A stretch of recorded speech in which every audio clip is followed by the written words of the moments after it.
आज मैं इस N20 गियर मोटर को एक सर्वो मोटर में बदलने वाला हूं। इसके लिए मैं SG90 सर्वो मोटर के सर्किट का इस्तेमाल करूंगा। N20 गियर मोटर को सर्वो मोटर में बदलने के कई फायदे होते हैं।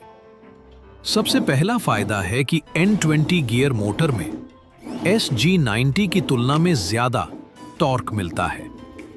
दूसरा, इसमें गियर बैकलैश बहुत कम होता है और क्योंकि इसमें मेटल गियर्स होते हैं, इसलिए इसकी आउटपुट शाफ्ट में वॉबलिंग भी काफी कम होती है। इसके अलावा N20 मोटर SG90 की तुलना में ज्यादा कॉम्पैक्ट भी होती है।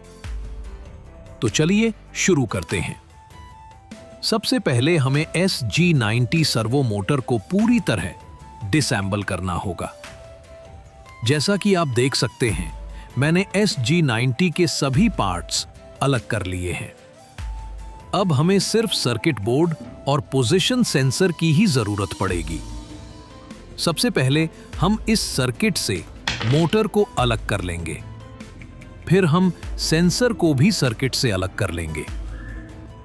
अब सेंसर को N20 गियर मोटर की शाफ्ट पर फिट करने के लिए हमें इसमें थोड़ा बदलाव करना होगा। सेंसर के जिस मेटल पार्ट का इस्तेमाल होता है, हम उसे इसके प्लास्टिक हिस्से से अलग कर लेंगे। फिर इस मेटल पार्ट को हम एक 8 मिलीमीटर की डिस्क के बिल्कुल सेंटर में, जिसमें 3.3 मिलीमीटर का होल है, मजबूती से फिट कर देंगे।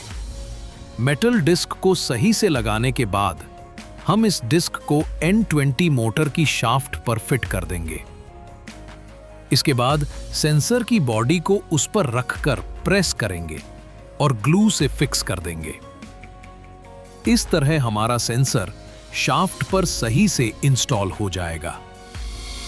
अब हम सर्किट बोर्ड के आगे वाले हिस्से को थोड़ा काटकर छोटा कर लेंगे ताकि ये आसानी से फिट हो जाए।